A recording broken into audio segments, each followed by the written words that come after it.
Bueno, y a este excelente análisis de Marcelo Gubbio lo vamos a titular Revolución Americana versus Revolución Francesa.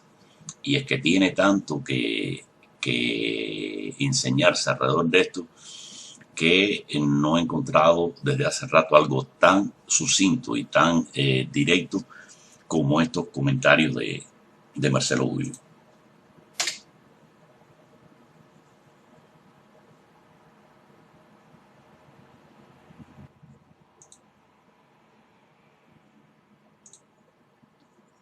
Centrarnos en el aspecto económico, me gustaría resaltar un aspecto histórico, tan profundo, cultural y antropológico, porque el enfrentamiento que hay hoy en Estados Unidos no es tan solo un enfrentamiento entre dos visiones económicas distintas, sino que es un enfrentamiento entre dos visiones culturalmente opuestas y distintas.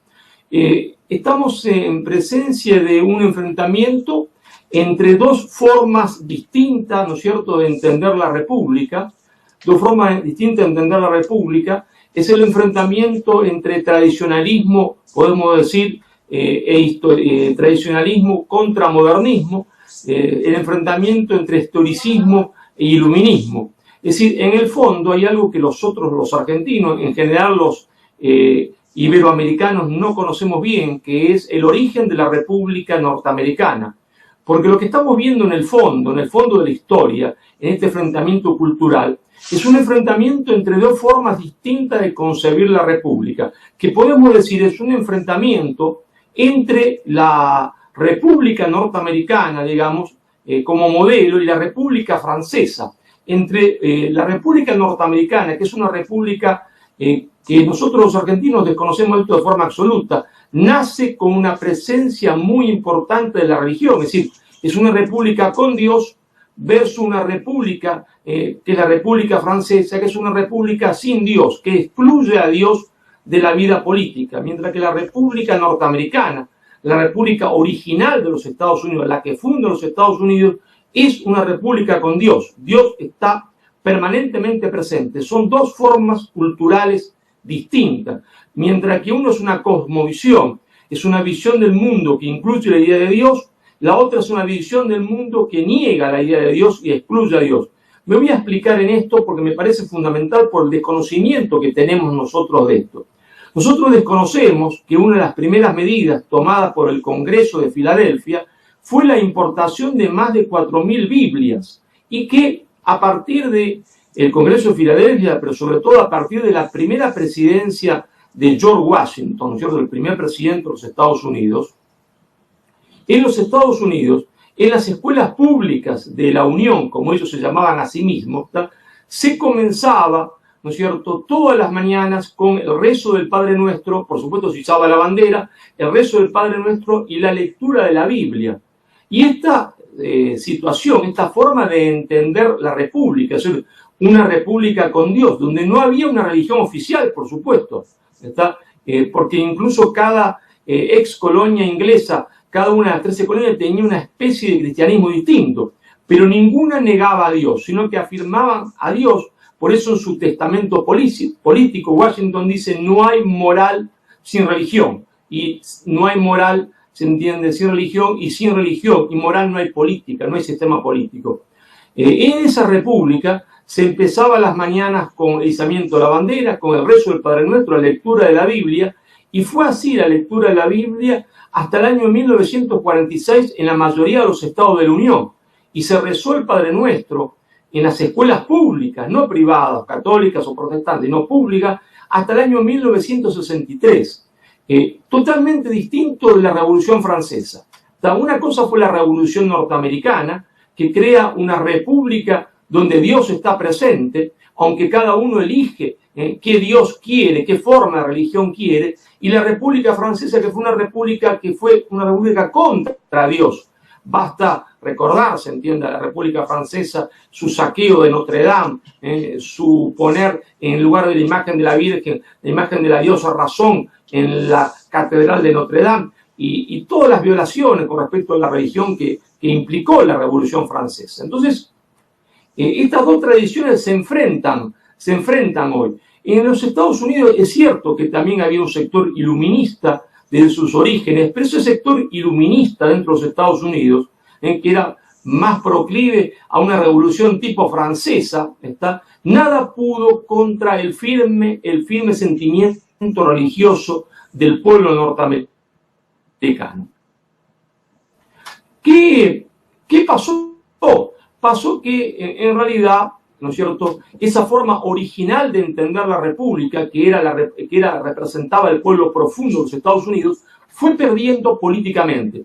Pero perdiendo políticamente pues fueron ganando los sectores, ¿se entiende?, que podemos llamar, por llamarlo de alguna manera, para que nuestro lector entienda, liberales, liberales. Esos sectores liberales, iluministas, con una profunda impronta antirreligiosa, fueron comiéndose a la República tradicional de Estados Unidos. Y eso hizo eclosión después de la caída del muro de Berlín. Después de la caída del muro de Berlín, a este enfrentamiento, ¿no es cierto?, cultural profundo entre dos Estados Unidos distintos. Unos Estados Unidos tradicionalistas, grandes Estados Unidos, contra un nuevo Estados Unidos, el Estados Unidos de las costas, contra el Estados Unidos del centro, del pueblo profundo de Estados Unidos.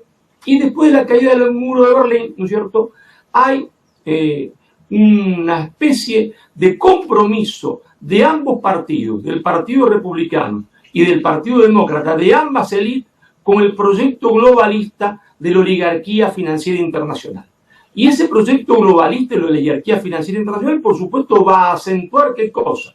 No la antigua república norteamericana basada en la idea de que Dios existe, de ahí está la marca en los billetes, en Dios confiamos, sino una república agresiva, una república agresiva contra todo lo que tenga que ver con la cultura, con lo que tenga que ver con la identidad profunda religiosa de los Estados Unidos, pero claro, también ese proyecto globalista que va a comprometer a las dos élites de los partidos, del Partido Republicano y del Partido Demócrata, tenía una arquitectura mundial y un orden económico mundial propuesto para los Estados Unidos y para el mundo. ¿Y cuál era ese orden, esa arquitectura mundial, ese orden económico mundial propuesto para Estados Unidos y el mundo? Bueno, esa oligarquía financiera mundial que tiene dos brazos ideológicos. Por un lado, el progresismo y por otro lado el neoliberalismo, propone a partir de la caída del muro de Berlín un Estados Unidos como,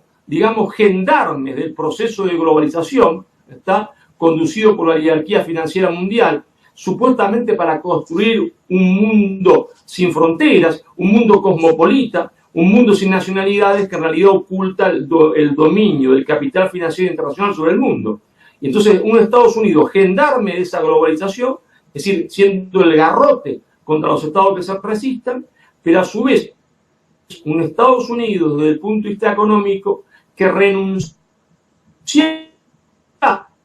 a su industria, donde la oligarquía financiera mundial, dueña de las multinacionales, iban a obtener la plusvalía más gigantesca que habían obtenido en la historia. Entonces, un Estados Unidos desindustrializado que se quedaba con tecnología de punta y servicios, pero sin industria, es decir, con un 30% de la población sumergida en una economía que no sabemos de la pobreza, pero una economía extremadamente frágil, en el cual en cualquier momento uno puede caer en la pobreza. Por su guerra mundial de Estados Unidos, gendarme del mundo, desindustrializado, solo productor de tecnología de punta y servicios, a Europa le tocaba el papel de gran museo al aire libre del mundo, a excepción de Alemania, que iba a conservar, ¿no es cierto?, en ese esquema, la producción de alta tecnología. El resto, se entiende, un gran museo al aire libre del mundo, totalmente en camino a la desindustrialización, para que sirva, se entiende, de lugar de veraneo a las masas asiáticas que se van a conformar a partir de la existencia de una clase media en China, una clase media en otros lugares del Asia. ¿Y qué papel se entiende para Iberoamérica y qué papel para el África? Bueno, el papel simplemente de proveedor de materias primas. En ese mundo donde China sería la gran fábrica del mundo, donde el Asia sería la gran fábrica del mundo, Estados Unidos el gendarme de ese orden, ¿está? Y Europa el museo, ¿no es cierto? La Argentina, la granja se entiende de China, después el chiquero de China, la porqueriza de China, y el resto se entiende de Iberoamérica, de Latinoamérica, productor también de materias primas, sea agricultura, sea ganadería, igual que el África, se entiende es un nuevo centro de consumo que necesita proteínas y materias primas.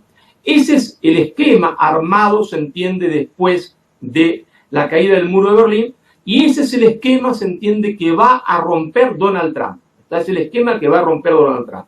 Donald Trump va a llegar, ¿no es cierto?, a la presidencia de la República. ¿Por qué? Bueno, va a llegar porque va a expresar dos cosas. Va a expresar el sentimiento de esa antigua república norteamericana, esa república basada en valores, esa república basada en la existencia de Dios, que dice nos han robado el país. Pero también va a expresar el sentimiento de esos miles y miles de norteamericanos que se quedaron sin trabajo, que antes trabajaban en una fábrica, trabajando, haciendo tractores, máquinas para la construcción, y que de repente su único trabajo es recoger, se entiende, pelotitas de tenis de dos señoras paquetas que están jugando al tenis, y que si él las mira un poquito mal, inmediatamente pierde el trabajo. Entonces Donald Trump va a ser la expresión de esa América profunda, se entiende, de esa América profunda, que se rebela contra ese proceso globalizador conducido por la élite globalista, ¿está? Y que dice, señores, queremos volver a las raíces de Estados Unidos, no queremos ser el gendarme del mundo, ¿está? No queremos ser el gendarme del mundo, y queremos reindustrializar a los Estados Unidos.